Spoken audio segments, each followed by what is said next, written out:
Welcome to prince shorthand house. Exercise number 15 and 16 जो already हमारे 80 words a minute हमारे YouTube channel पर upload है। अब हम आपको दोनों इकट्ठी डिक्टेट कर रहे हैं 100 words a minute. Be ready, start. I am here to welcome you all to this conference, which is the first of its kind. We have here many representatives from a large number of Indian countries, eminent demographers and experts from various other countries. The subjects you are going to tackle are of high importance to all of us, indeed to the world at large, but more particularly to Asia. We are looking forward to this conference and the advice that all of you may give so that we can tackle these problems effectively. Our country has gone in for planning for economic and social growth.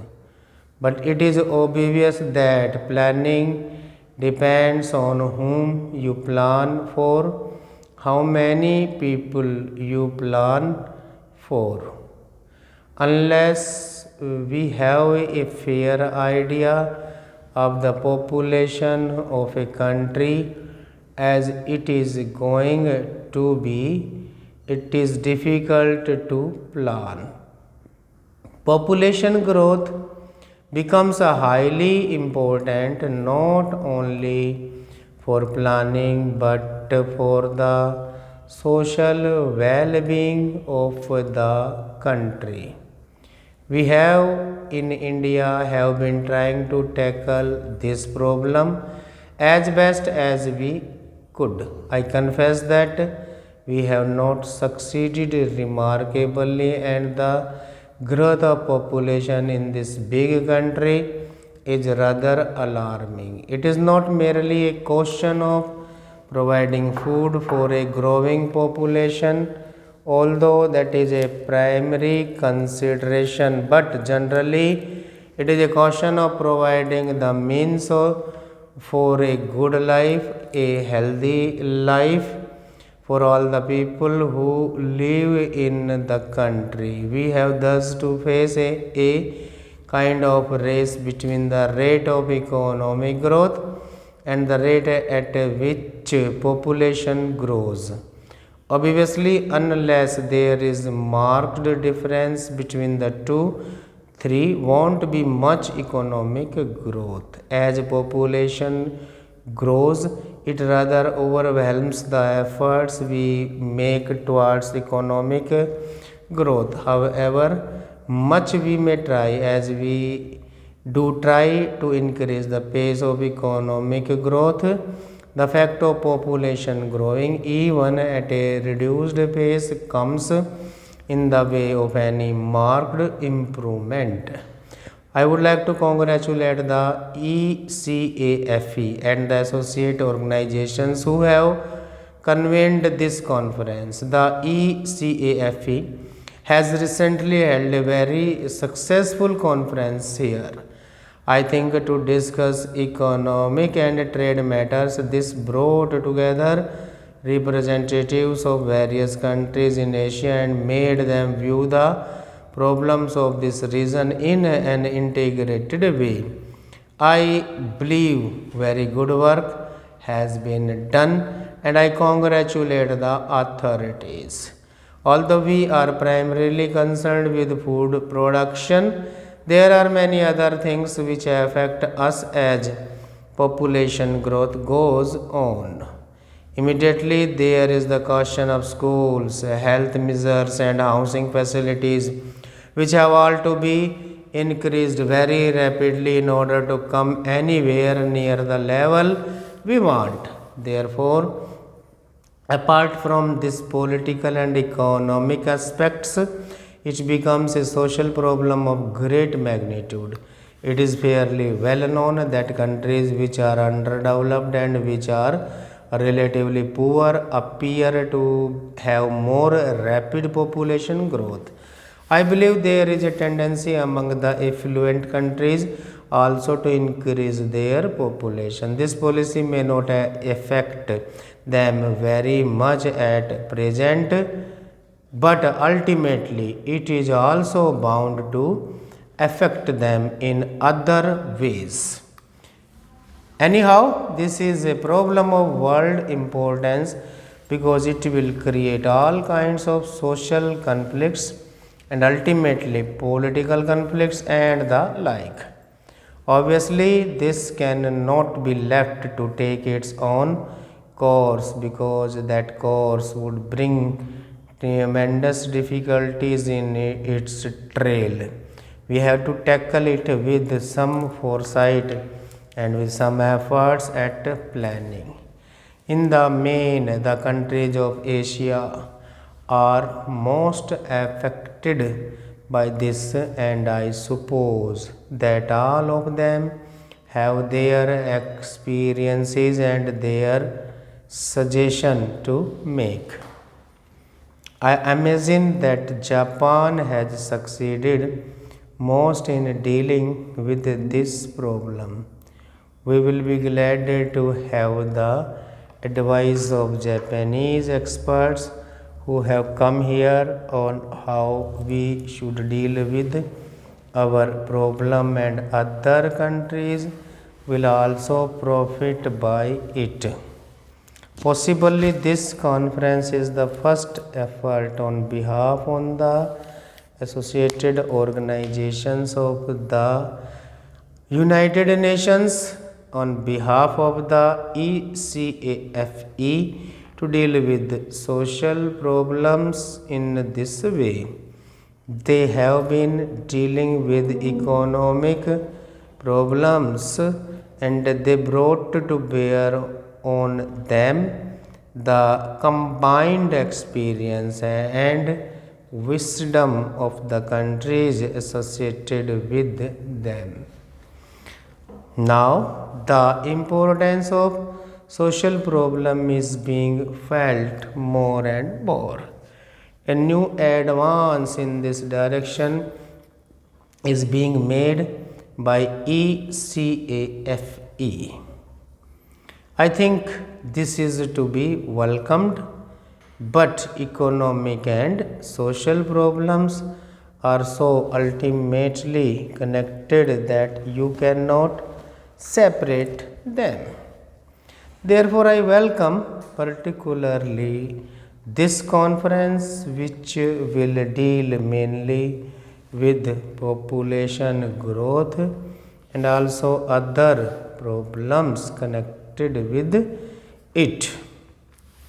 After all, we are aiming at the social advancement of our people, and unless we advance as a whole, mere economic growth, which might be unbalanced, may not lead to the results we aim at. I trust, therefore, that this aspect of the problem should also be considered. Next para. I am grateful to you for inviting me here today, though I rather doubt if I can help you very much in your deliberations. All I can do is to encourage you and to express the goodwill and the earnest desire of the government to see that science flourishes in India and scientists have every opportunity to do good work. My friend has surveyed the field of our work here fairly comprehensively, what has been done, what is being done, and to some extent what he hopes will be done. Largely, I agree with what he has said. A little more than 5 years ago, we passed the scientific policy resolution. I was reading it today and I felt that it was a good resolution. If we had to sit down to draft it today, probably it would not be very difficult from what we did then. The question that arises now is how far have we lived up it to? We have perhaps not implemented it as fully as many of us had hoped. I think there is a general appreciation of India of the importance of science and technology. Its importance is no doubt growing in our universities and special institutes. More and more students are taking to the study of technical and scientific subjects. Yet I do not suppose it will be true to say that the background of general thinking in India is governed the educational process and the industrial and technological changes that are coming about in the country. As a matter of fact, the two are closely allied. There is one criticism that is often made about the financial resources that are made available for scientific work. Although we are now spending more on scientific work than previously, it is, I suppose, true to say that we are rather slow moving in that direction, and some of our scientific work has suffered because of lack of money. Some months back, a committee was appointed, I think, with Dr. Bhabha as chairman to look into this matter and to recommend what more could be done to help scientific research and also where it is possible to economize. The object of that committee was really to encourage useful and profitable expenditure for scientific research. We did not want merely to say that so many crores of rupees would go into scientific research, but rather to have it examined how it should be done. That committee, so far as I know, has not yet produced any report or recommendations, but I wish to assure you that in spite of our very considerable difficulties at the present moment because of emergency and for other reasons, government will not hesitate to supply more funds for scientific research provided some kind of a reasoned approach is made. It is not enough merely to say give more funds, but if it is explained where more funds are required, I am sure, and I have in fact been told by our finance minister that he will certainly meet such demands wherever necessary. Ultimately, it is the educational apparatus behind all this that counts, especially universities and specialized technical institutions. They are growing. I hope they are growing both in quantity as well as in quality, and behind that, again, the general level of mass education is also improving. During these days of emergency, when very considerable defense burdens were cast upon us, we decided, in spite of those burdens, that we must not slacken in our efforts at development because such a development was itself basic to strengthening the country.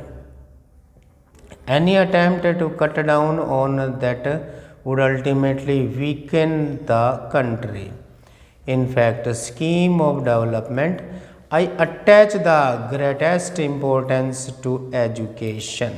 Some people seem to think that useful as it is, education is not so important as putting up a factory. I might sacrifice any number of factories, but I will not sacrifice human beings and their education, because it is the human being who sets up the factories and produces the things we want. Factory by itself is very useful and desirable, but unless it makes that impact on the human being, it will not useful. After all, what is our purpose in life? There are certainly many purposes, raising the level of living and all that. I would put producing good, trained human beings as the main purpose. It is the trained human being that produces the rest. If you do not have trained human beings, then you get lopsided growth and you do not make such progress as you should. It is not merely technology you impart to the human being, but also other kinds of training which enable him think and lead what might be called a good life. Science is most important, but it is not complete by itself unless you use the term science in a sense than mere technology. Stop.